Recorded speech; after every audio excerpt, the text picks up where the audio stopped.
Okay, Aaron, take it away. Hi, everybody. Thanks for joining us for our June 23rd SWAN poolside chat.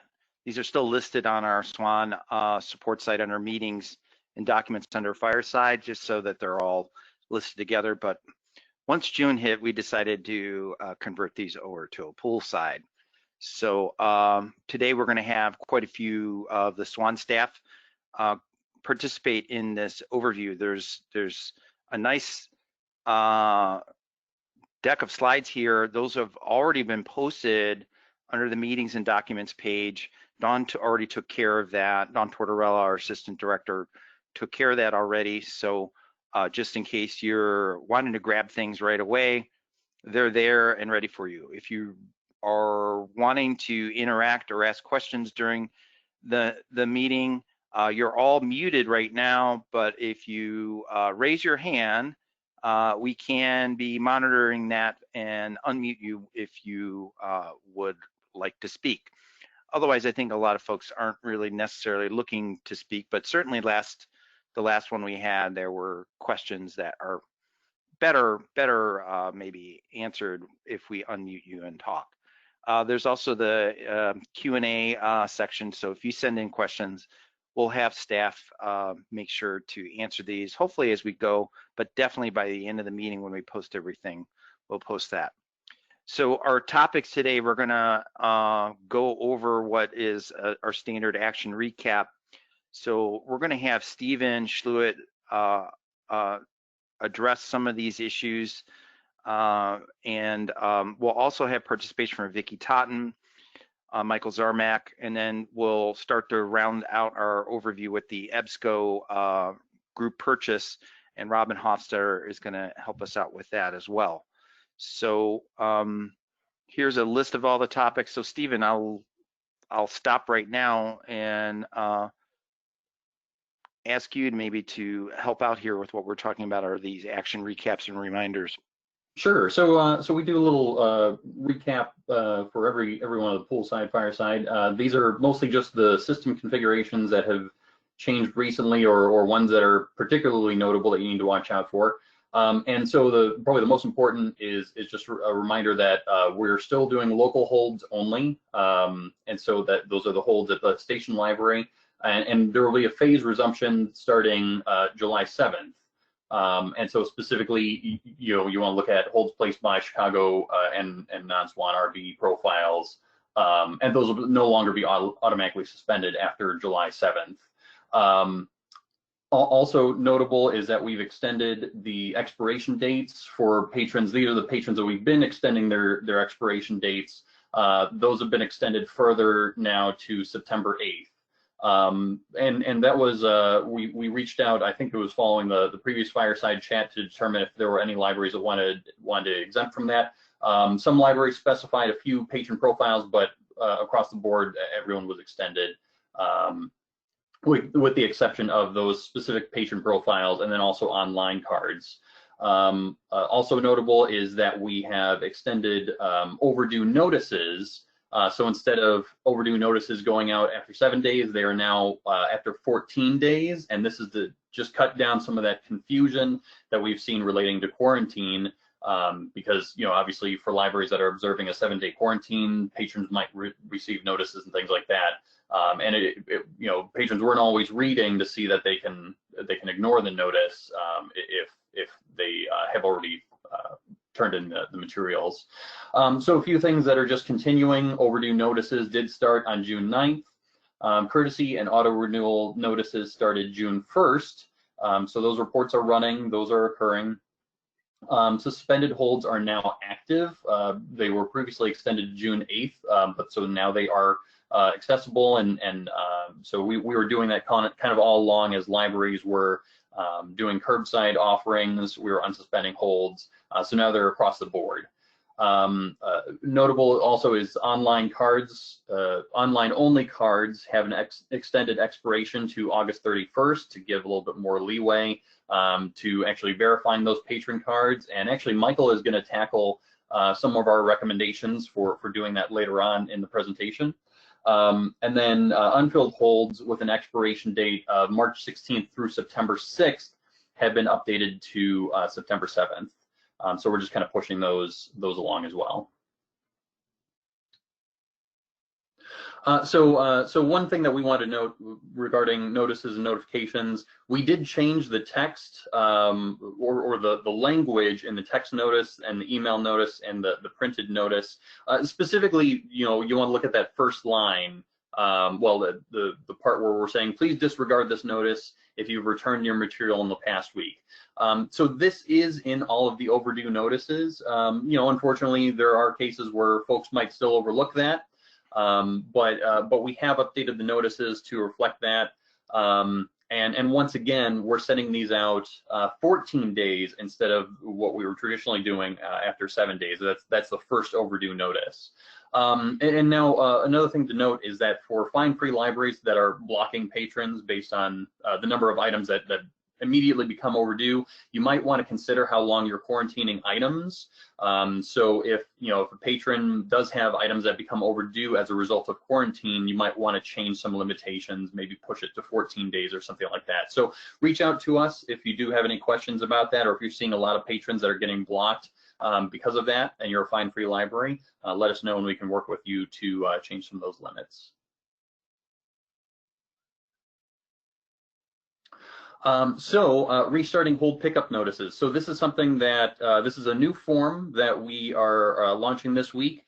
And this is basically the resumption of hold pickup notices for patrons picking up at your library.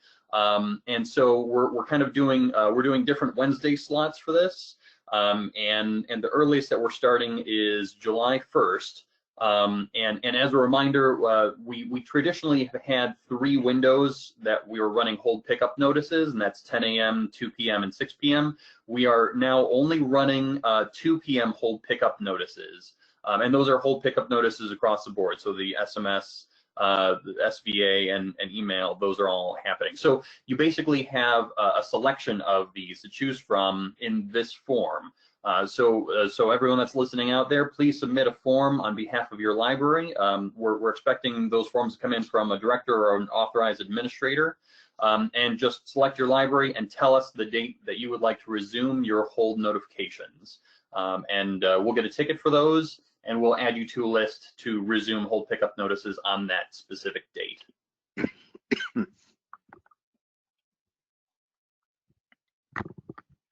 And I'm going to hand it off to Vicki to talk about our favorite topic, managing holds. Holds have become my life lately. So we did hear at the last Fireside, and I believe at many meetings, that many libraries have seen their on-shelf items pull list very large, much larger than they're used to seeing it. So you're right, you are swamped, and those lists are pretty long. And we do have some strategies here for you for managing them. We recommend that you process the hold queue daily, but if you do have one of those really long pull lists, you might consider a rotation on patron last name range. We have been recommending that you sort that pull list by patron last name in order to cut down on the number of people that are handling items for the patron. So that would also make it easy for you to keep everything together and get through A through D, or whatever it is that it's going to take for you to get through that for the day, and then continue on with the next of that list on the next day. You can also consider a reasonable number of items that patron can use within their checkout period. They've been placing holds since March, so it may be that they have 75 holds and you have 50 of them on your shelf right now. So you might want to take a look at that too. And you are controlling this because you have your pull list in front of you, and you can choose not to pull some of those items this week and pull them next week. You can also reduce the number of holds that patrons can place at one time. This would be your hold limit in your user profile. So you would give us notification here at SWAN, open a ticket and say that you would like to change that hold limit. We have had a couple libraries do that already, and it won't change the number of items that they already have on hold, but it will stop some of those holds moving forward. So if you do decide to do that, just keep in mind that your patrons are probably going to be asking you why they can't place holds. So Vicki, just to recap, Mhm. these first two strategies are basically for libraries internally to consider. This Correct. third one is another one for them to consider, and it would be a change that we would make on the system. Correct. Okay.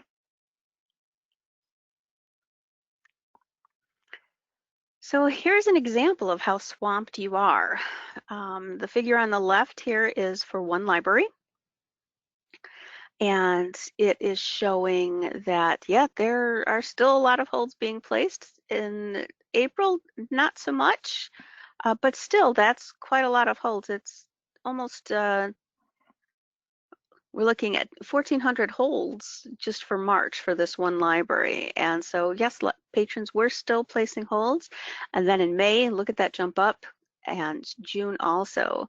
So that's a total of holds since February for that library of 37,403 holds. That is a lot of holds. So then looking at the figure on the right, these are holds placed throughout the system for that same time period. So we still have patrons placing a lot of holds, and this does help to show just why those pull lists are as long as they are. And it is interesting too to see that Blue Cloud Mobile is starting to increase again too. So I think that it kind of took a little bit of a hit with everyone being closed and maybe not getting the publicity at the library level, but it's starting to come back. So the blue is the mobile workflows, is of course in red, and the green is always a little correct. tricky. That's the enterprise. Right, WSDS. Yeah. It stands for. I know it's Discovery Service, Web Services Discovery Service. So Right. that's enterprise. And I'm not seeing any from BookMine. So either we didn't have any. I know there are still a couple people out there who have that old app,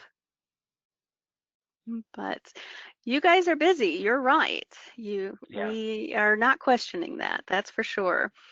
So that's why you can use some of those tools to help slow things down a little bit and help your staff to know it's okay. It's a marathon. It definitely is, and you're going to get through it.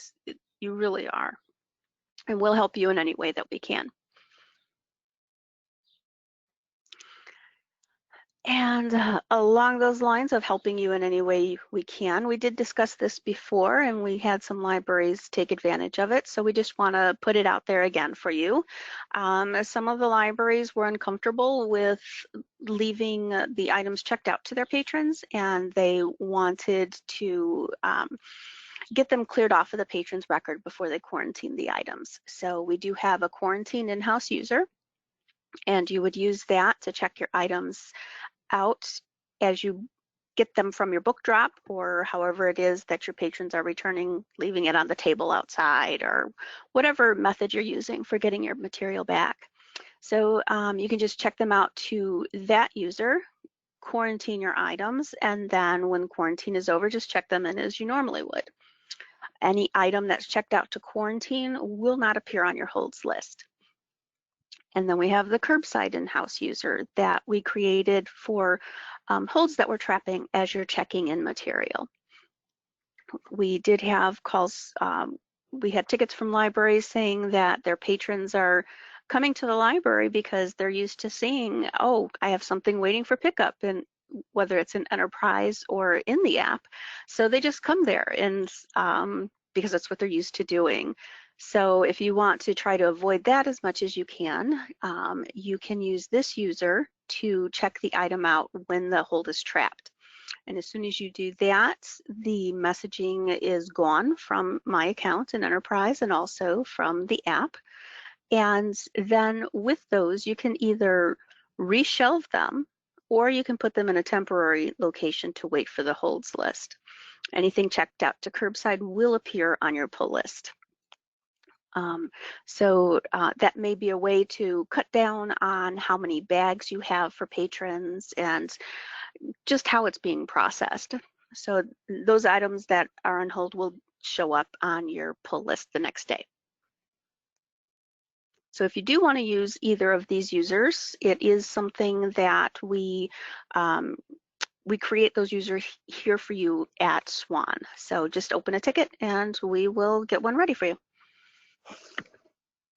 Hi, everyone. This is Michael. Just a quick update about our online patron documentation, user documentation. We added some updates under the process for library staff about what to do with these online records now that libraries are starting to reopen. It is going to be your responsibility to decide whether you want to, excuse me, whether you want to decide to keep these as permanent online cards, or if you want to upgrade them to full access library cards. And we updated the section process for library staff with what you see here. For online user only cards, you don't want to update the barcode or create a new record, just leave it as is. You do want to update the privilege expiration date though to whatever your local library policy is, whether it's a 3-year expiration date or never. And the reason for that is because these cards do expire after 90 days. That's for COVID-19. We are going to be changing that to, I believe, 30 as things normalize, but we will be removing them after, excuse me, after their 60-day expiration date. Also, you do not want to issue a physical card for them. Full access cards, pretty much what you've been doing before. You don't want to create a duplicate record. Duplicate records are not allowed in SWAN unless if it's like a child with dual residency, or it's a student or academic, or I believe even a special library. Those are all exceptions to this rule. You want to modify the existing record. You do want to update the patron profile to whatever you're using. Update the privilege expiration date as well to whatever your local library policy is. And then fill in the local fields to whatever is required by your library.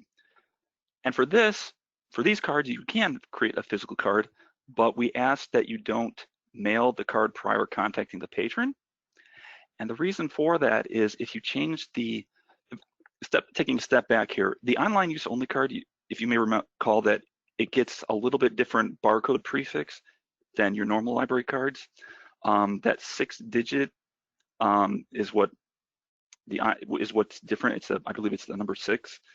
And if you update, oh, go ahead, Stephen. That was 9. So you'll be looking for those 6-digit. Okay, thank you. And if you create a physical card and you update the card without telling the patron, you're essentially blocking them from their online access that they had previously. You're changing their barcode. So until they get that physical card, they're not going to be able to access their online resources, and they may even lose what they had worked towards in with certain vendors. It'll be like a different account. So there's a few questions that have come in, sure. Michael, just, and I'll let staff jump in here as far as to clarify. I figured there would be for this. Yeah, I think there's some folks that are still trying to get their heads around, now how you take that online card and when you would create a physical card. So we answered the question as far as, that came in, wouldn't have a different barcode number. The answer is yes. Once you start to update that record for that patron, you're replacing that barcode, correct? For a full access card, yes. For an online card, they can continue to use the same user ID, the same barcode. Yeah, and that's a valid card in our system. It's being generated through our online process.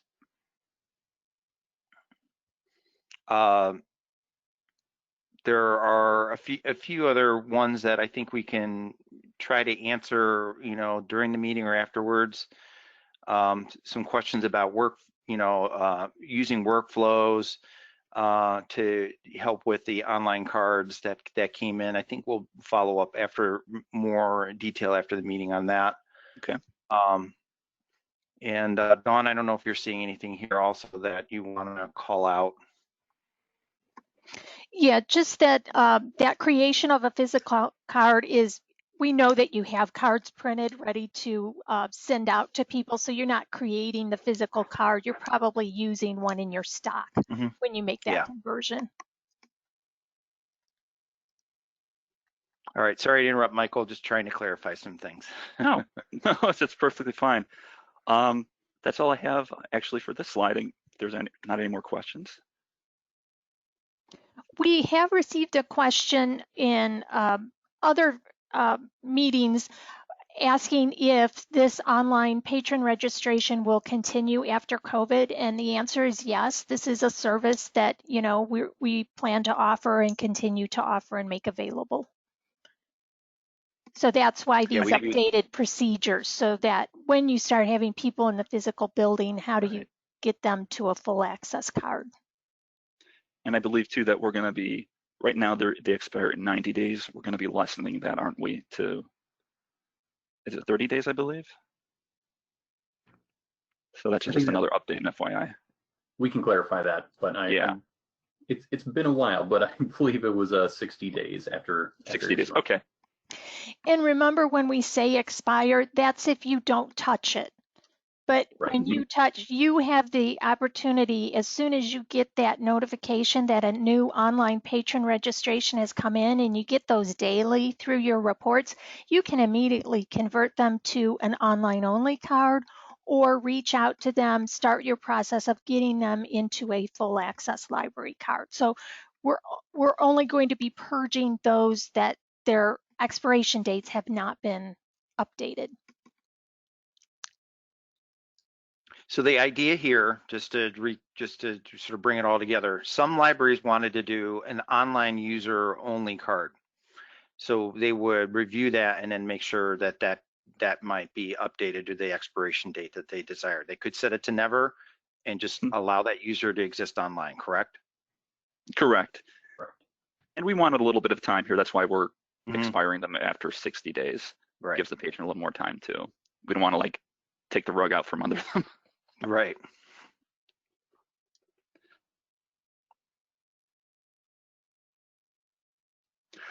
Okay, and just a little information here about Curbside. We currently have 56 libraries who are configured for Curbside Communicator.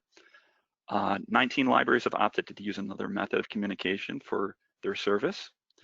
And we wanted to mention, if you initially opted in to use Curbside but have decided not to, we'd like to know about that, because it is a cost to SWAN, and it would save us just a little bit of money if we turned it off for you. That is correct. I'm processing the first invoice for Curbside Communicator today. Well, then you'll have more information. Yeah, and I was thinking, I have a feeling there's a few libraries that may have been trying it and decided maybe against it, or they're maybe not seeing that much use in it. You know, we're happy to continue it, but if your decision is somewhat, you know, final on that you know, that Curbside Communicator is not something you're going to use, we'll want to know.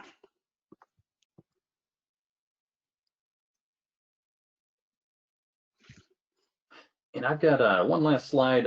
We just wanted to address, for those of you that don't know, L2 is being redesigned, and the new version of L2 is launching in mid-August. So that does complicate a few things with relation to event registration. And so the first thing to note is that we've moved all SWAN events through the end of December to virtual spaces. So let's just get ahead of all the COVID confusion and just say everything is online. This has been going really well for us. I think we are all we've got the rhythm now. So so everything will be exclusively online through the rest of the year. And so we've largely decided on GoToWebinar for handling registrations for the majority of larger events. And so you can register for those in advance, and you'll actually get a personal link. Now, if you just need to register the day of, it is possible to do that as well. You can register, it only takes you a couple minutes before the event, but you'll want to register in advance so that we can see that you're going to attend and that you also receive the event and reminders and things like that. So that's kind of how we'll be monitoring event attendance as we go through August during the relaunch of L2. But then once L2 is back up, everything can kind of go back to registrations through there, and we'll watch everything through there. So there will be sort of a period in between where we won't be using L2 for registrations just because it won't be available for that. But we will have other ways that we'll handle attendance and registration, largely through GoToWebinar. And then we also want to remind everyone that this is also a good opportunity for you to go back through your staff and directory information on L2, make sure that your staff are up to date, make sure all of your library information is correct and up to date, and that way when we migrate to the new L2 platform, it's all set and ready to go, so there's not kind of a hurdle in getting all that information updated.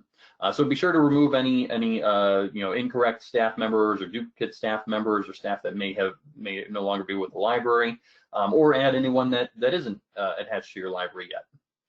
And then also important is if you've maintained learning logs, so attendance at your trainings, you'll actually want to save those, either print those out or save them to a PDF, and that's specifically relating to My Events. So if you are diligent in tracking things in My Events, be sure to capture that before the L2 migration, just in case there is any issue. And I don't believe that those are being transitioned over. So be sure you capture that beforehand. And then SWAN events will still be visible throughout this entire process on the SWAN support site. So if there's any confusion, you're not sure when an event's going to be, just check the SWAN support site. The feed will always be there and it'll always be working, and that'll always be accurate. So check the SWAN support site if there is any event that you're attending for the latest information. Thanks, Stephen. Sure. All right, this is Aaron again. Wanted to start reviewing some of what we're looking at as far as a timeline for our restart of our resource sharing. And by resource sharing, we're talking about the interlibrary loan and the reciprocal borrower patron, so RBP. So we are basically looking at 3 dates. The director survey that we had sent out, which was a survey indicating your preference for a date to restart your library's participation in resource sharing, because right now you're in just sort of local holds only. There is definitely 2 main groups. Initially, we were looking to have one resource sharing restart date that was discussed at the last poolside chat. We've now, issued that survey, and we're looking at the fact that there are going to be a 2 dates. Okay, yeah, here's the slide that was indicating that we've got for interlibrary loan, there's a large group of libraries that want July 7th, but there's also a significant group of libraries that are looking at August 12th. They're just not ready to jump into a full July 7th. And then there's a smaller group of libraries for September 9th. Reciprocal borrowing seems to follow somewhat of a pattern where libraries may not want to be involved with reciprocal borrowing necessarily right away on July 7th. If they're starting ILL on July 7th, some may want to kind of ease into that maybe in the next date. That said, we still have 39 libraries that really did not participate in the survey, so it's an incomplete picture, but it's a pretty good indicator for us of why we needed to basically do this in three groups, 3 dates. So we're looking, where the stars are at July 7th, August 12th, and then we'd be looking at September 9th, where this would be the full ILL and RBP. So in other words, resource sharing, hopefully by September 9th, if those remaining libraries do indicate their preference, SWAN may be in full-blown resource sharing, as best as we can describe it at that time. So we are looking at hold notification dates as well. So Dawn, you want to jump in here and clarify anything? I just want Vicki to jump in with the custom long overdue in the news post that you sent out yesterday, reminding people what's going to happen come Friday. Yes, I can please. do that. That's the Okay, June 26th green dot there on the slide. it sure is. That's this Friday. We will be resuming the custom long overdue report. So the shelf check reports that you got yesterday are cumulative. So it is going to be every single item that would have been processed if we had still been running it. So those reports might be a little bit longer than you're used to, but they are still going to be doing the same thing. Just check your shelves for the items if you find them.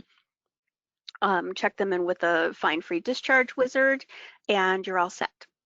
And then on Friday, everything will run the way that it normally does for the custom long overdue. It removes the lost bill, creates a long overdue bill, and removes the item from the system. Thank you. So the resume hold notifications, we covered that earlier, but just to recap also, so there is a form on the SWAN support site that you would pick the date that you want the hold notifications for your libraries to restart.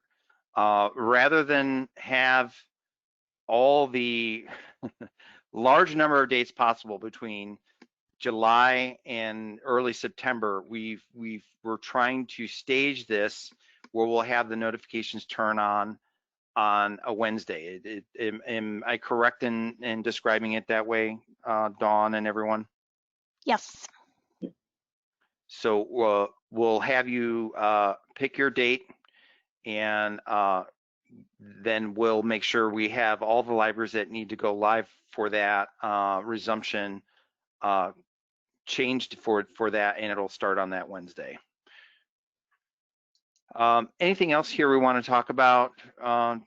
I think this is just, overall we're adjusting based on membership feedback from the last meeting. We were looking at a full resource sharing restart, right around July, and we've taken your feedback and have created these other options.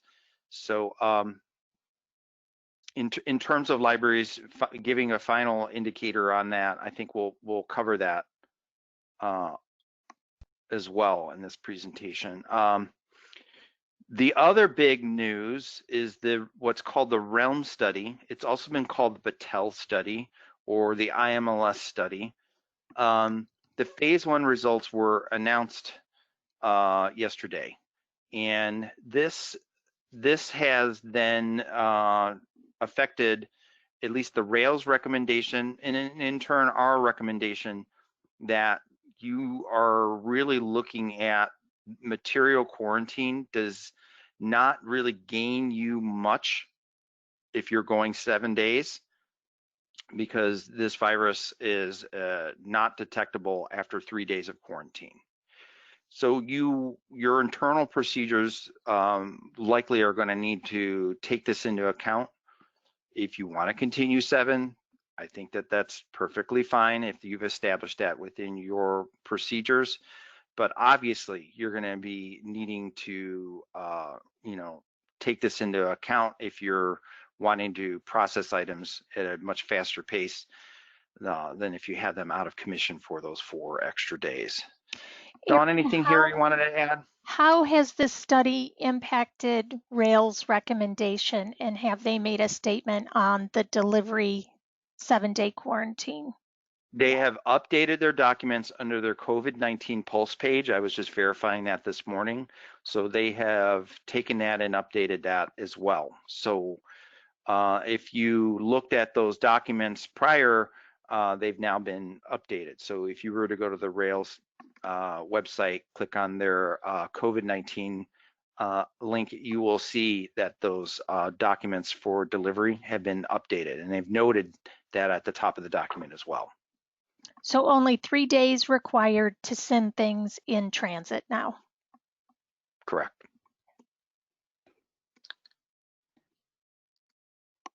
There were a couple questions that came in about related to the Realm study. One was from Brittany asking if there's a 3-day quarantine, is there talk about going back to the first overdue notice being sent out at 7 days? And then there was another one. If we could change the chosen start date for ILL if Rails changes the 7-day quarantine. I don't understand that second question, sorry. Yeah, I don't either. I don't really either. I think they're asking if they want to,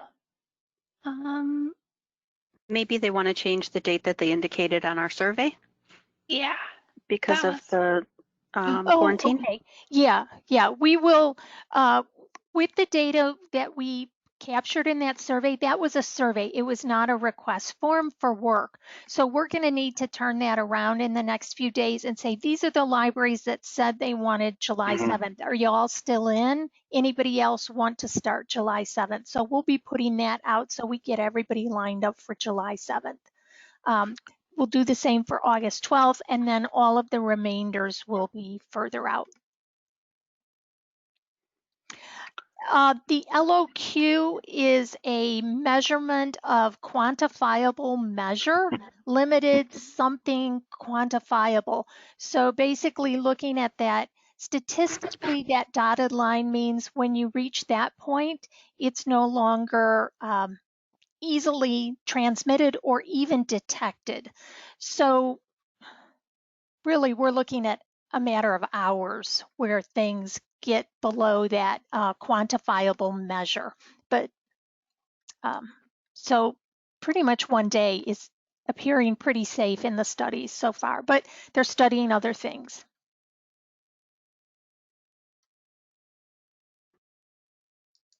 Yeah, I think some people have been reading over that report, and also you can receive, if you go to that Web Junction page that we've linked to, you would be able to get email updates on that study that's underway. So that was how all of us yesterday got the news, and we were able to contact Rails, and they saw the news as well, and they were adjusting immediately. So we do have Rails has resumed a delivery schedule for June 29th. Those were that you need to request that directly from Rails. We do have a news post specific to this. So if you have not responded to Rails, you're not, they're not going to start your delivery.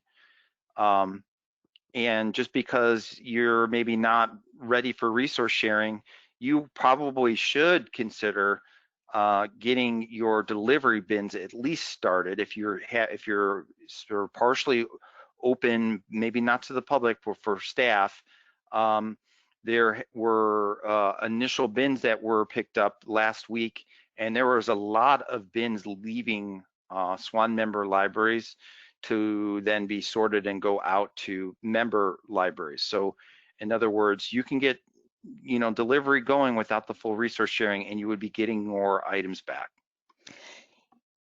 Right, yeah, and we do recommend as soon as you have staff in the building, even if you haven't opted in for full resource sharing, start deliveries, get that stuff coming back. We also have a question about indicating quarantining for 3 days. Remember that Rails has said that if your staff are using PPE, wearing masks, appropriately handling material, as soon as it's out of your quarantine, you can immediately put it in a bin and ship it off to Rails. You don't have to wait an additional 3 days. So if things on the shelf have been quarantined in your book drop process, you can immediately get them into delivery. And you're not open for browsing. Yeah, that adds a twist to all this. So within Illinois, we are looking at reaching phase 4 June 26th. So SWAN's own reopening plan is fortunately 5 phases, which was what later after we created this plan, the Illinois plan also came out in 5 phases. So we are looking at libraries that are seeing this phase 4 for Illinois and are definitely discussing reopening their facilities to the public with some sort of head count, some sort of way of monitoring the number of patrons that are in the building. I've heard one director describe it as that their library is basically just browse and grab. There's no sitting down at a table, all that furniture has been packed away. They will be making sure that there aren't too many patrons so that there's proper social distancing in their building, but also looking at reopening for computer use, reducing the number of computers that they have perhaps for the public. Some are still just making reservations, at least for the public to come in and just use the computer if they need to. Maybe it's not a full reopening, but we are definitely looking at libraries in the consortium that are by July, I want to say July 1 or July 6th as starting to reopen to the public, just so you know.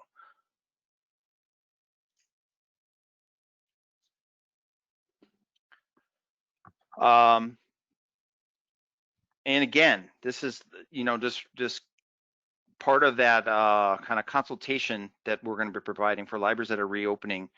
Are you going to be continuing your curbside? Do we need to adjust the fine free for now rules? That's what that FF for now means. Do you need us to update the enterprise banner changes? Some libraries took the step of shadowing collections. This is the way that we can hide a collection from enterprise, from the public. Do you want those changed back? Or are you looking at only having some of your collections open for browsing, and then maybe you want other areas of your collection restricted for holds? So those are the sorts of things that we're going to want to know about. Dawn, is there anything here as far as that process that we're looking at? I know we've relied quite a bit on forms and sort of online templates, web forms that libraries fill out. We're reaching a point now where the complexity of that is more about alerting us just through a help ticket, correct? Yeah, we're going to see what the questions are that we ask when a library is reopening. But one thing we want to reiterate to you is that if your doors are open and people can come into the library and you're tracking how many are in your physical space, the system's ready to allow that now. People can check out items. So we don't need to flip any switches or do anything to allow you to reopen. It's just a matter of fine tuning if you've expanded your holds for your patrons and now you want to pull back those lucky day collections for browsing, things like that. But do let us know, because then we can coordinate with you. We can review your hold map. We can review your circulation rules and make sure that everything is as you want it when you open. But we're not going to hold you up from doing that either. The system's ready to accept patrons. Good clarification, thank you.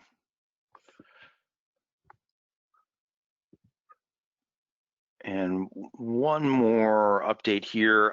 SWAN is continuing to offer PPE if you want to order those from SWAN for our own contactless pickup. Those orders come into SWAN. We arrange those. Essentially, Ginny Blake, the office manager, is the one going in on Tuesdays and Thursdays for that. So we still do have supplies. We're seeing somewhat of the initial ordering has died down a little bit. We are seeing some libraries now put in their second order. So I'm not quite sure where initially we're going to be at beyond our current supply. So if you're looking to continue to order from SWAN and you want to put an order in and you need additional dates in the future, I'm going to be updating the PPE order form probably after this meeting. If you are considering you want to re-up, we do have face shields. Those have been very popular. And just so you know, even though I am buying those in bulk, we do have links on our PPE support site under the COVID-19 link that if you were looking at for maybe the PPE supplies, such as face shields, you could order those on your own if you really wanted to. You don't necessarily have to be 100% dependent on SWAN. We're happy to keep doing this. We're buying in bulk to try to get these prices as low as possible. So that's it as far as I wanted to cover on the PPE stuff. I think we're going to now talk about the EBSCO deal, so I'll just turn it over to Robin Hofstetter. So this is Robin. Our EBSCO group purchase go live date is set for July 8th. So all of the actual links will go live on July 1st, but it may take us some time to get those links tested and out to you and up on your website. So we've set the go live date for a week after July 1st to July 8th. The article search will feature most of your databases on July 1st. Consumer reports, consumer health, novelists, and auto repair, because those are not integrated into the article search. We wanted to make those available in enterprise as well. So they're going to show up under also see references on the left-hand side for the limiters in article search. And the standard SWAN, the 14 databases that everyone's going to receive, will also show under some search recommendations. So if a patron's searching for auto, we will also have a resource for looking for auto repair source online. So we set the date for July 8th, and on that day you can sign up in advance on L2 for this. We're just going to have show an update about the links and what they should be doing for your website. And also on that day, I hope to show you how I'm going to track all of this data collection so that we have some data towards the end of the year to decide if we want to renew. So I think that'll be really helpful for you. So sign up on L2. Right now on the SWAN support site, if you go to documentation, e-resources, SWAN EBSCO databases, and there's the link, you can find tutorials and training from EBSCO Connect listed by interface. So there's a really great one for auto repair source and consumer reports. It's on the SWAN support site right now under tutorials and training. So EBSCO is offering some tutorials that are recorded, such as this one, and then you can also sign up for live training via WebEx in advance, and those are offered by EBSCO. We at SWAN also created an article search training, and it's recorded. It can be found on the meetings and training section of that support site. There are promotional materials as well. We page back just one. I'm sorry, Don. So EBSCO Connect provides some promotional materials, and this is going to have like an EBSCO graphic look to it. You can find those on the SWAN support site that you can size for Facebook and the web, and those will have like a blue EBSCO look to them. And then go ahead, Don, to the next one. Tara also created some promotional graphics that you can use to market some of your EBSCO databases that look like this. They're more SWAN-like. They're sized for Facebook, Twitter, and Instagram, and social media banners. And you can find those on the support site as well.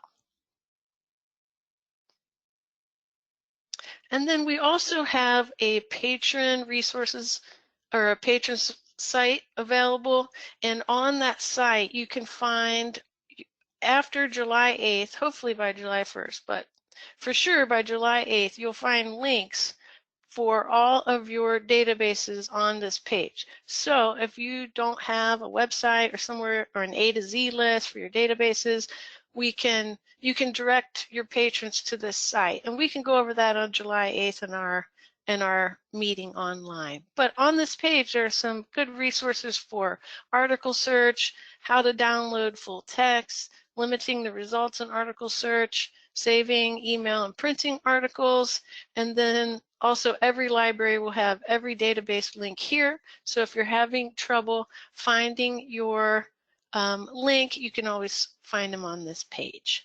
But sign up for that meeting, the EBSCO update meeting on July 8th. Right now, I'm waiting for all of the links to come in, and I'll be sending those out to the person who submitted the form or to the electronic resource contact I have at your library. And before I send those out to you, I'm going to make sure that I have them all thoroughly tested. But in the email to you, I'll just say that you'll want to test those in-house so that they are working without requiring any kind of Open Athens authentication. So I'm really looking forward to this. Oh, one last thing. If you have any questions about this, please submit a help ticket to help@swanlibraries.net rather than emailing me directly, because other folks in SWAN can also answer the question for you. And also, you never know if I might go on vacation and forget to submit my out of office setting. So let's just make sure that your question is being answered. And the best way to do that is submit to help@swanlibraries.net. Robin, we have a question. Is the patron login going to change for accessing from home? No, that's from Juanita. She is from I'm blanking. Where is she from? Thornton Public Library. Nope, the Probably access Justice. from Justice. Darn it. Nope, the access from home will be exactly the same. And Juanita, I'll send those links out to you since you're the one that submitted the form, and I'll have those tested for you before you want to add those to your website. And if you have any trouble, just submit the help ticket and I'm happy to help. Thanks, Robin. All right, we do like to show some stats here, and Dawn generated these, also looking at what is happening with our checkouts. So as you can see, back on, I want to say it was around the 12th or 13th of March, that 52,000. Dawn, that is the surge that we saw libraries experiencing, isn't it? Yep. So that was a very unusual event. It was essentially the libraries were announcing that they were going to be closing to the public, and you can see that swiftly plummets down to almost zero after the closures for much of SWAN was in effect. But you can also then start to see a little bit of a heartbeat in starting up mid-May. Some of our libraries were starting to return to work, maybe process their hold shelves, begin checking out. So we are seeing more and more checkouts occurring as libraries have adopted some services such as home delivery or curbside.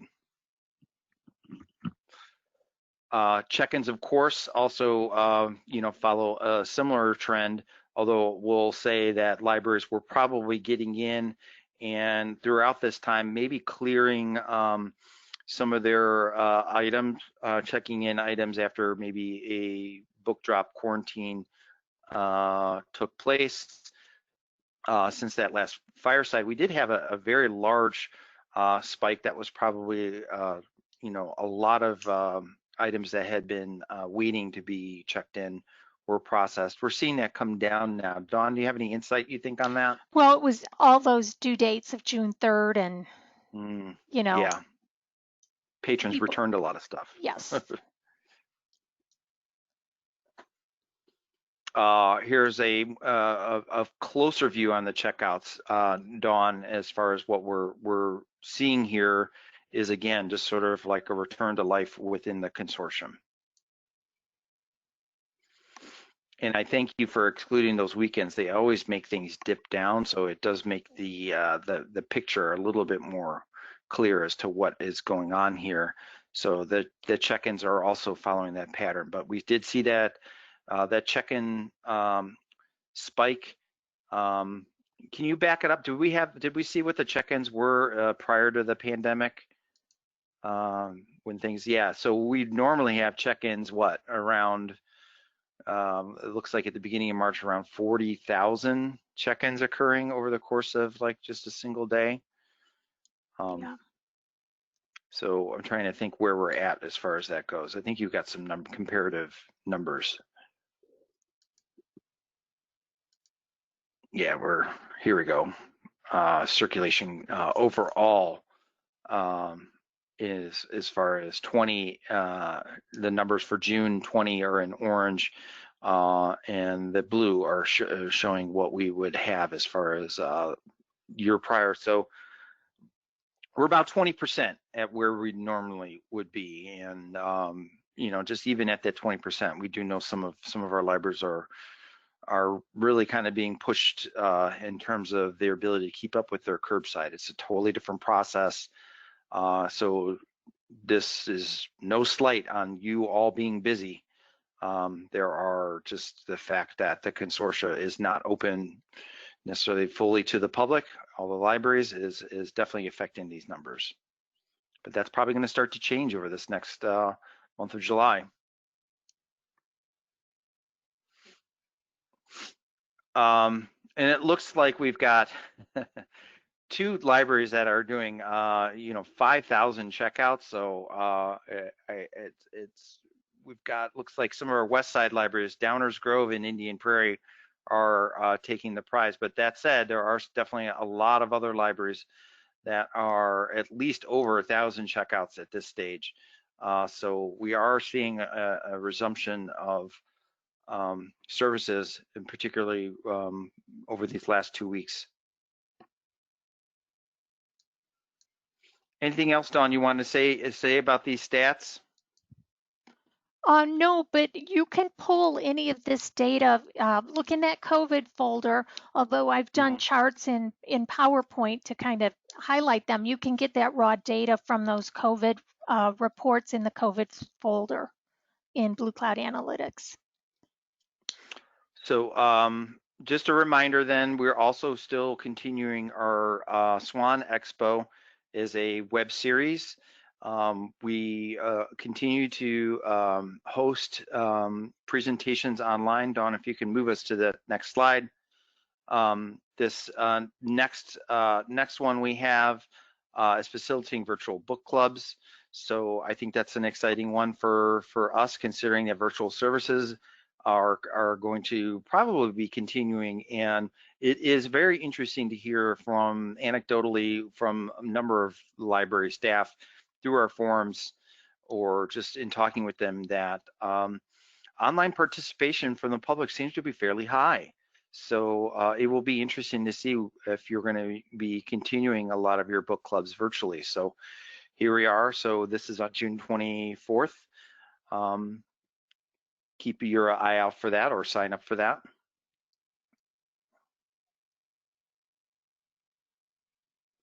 And here we are at the end. So maybe Dawn, you want to bring us home here? We're talking about our library checklist. So we're looking at, you know, you notifying us if you are going to be reopening to allow patrons in your building.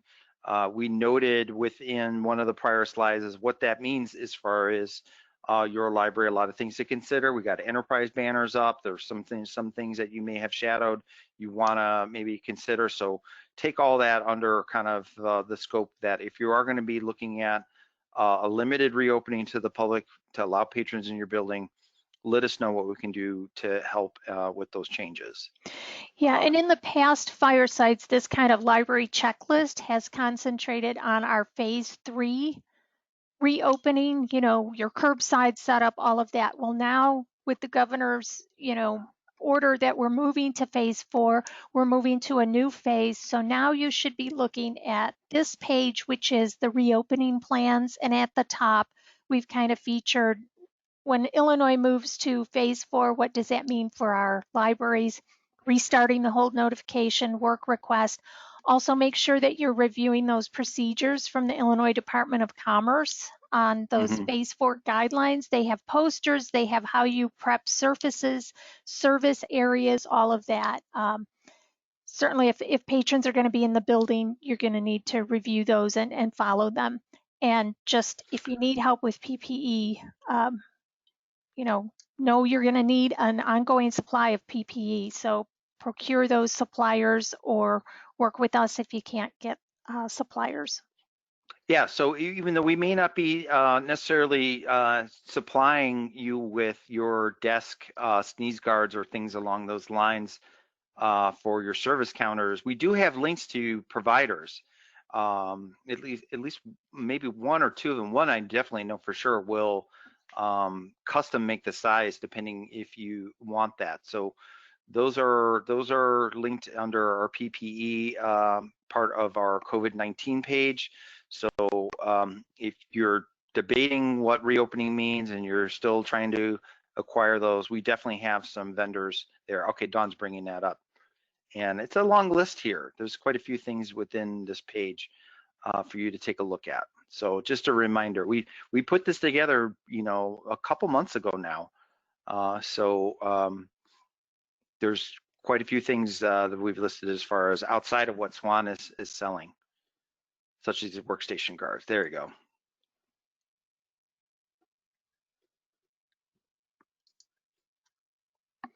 It's a wrap. And it's a wrap. So any questions or follow-up, you can always reach out to us at help@swanlibraries.net for an email, or if you're looking at submitting any training topics for us, please feel free to request some training or consultation to us. We have a form available for that. And we've already posted this slide deck. If you saw a bunch of things in there and you're making notes, you can go right to the SWAN support site, look under the meetings page and see that we've got this information already available to you if you want to look it over.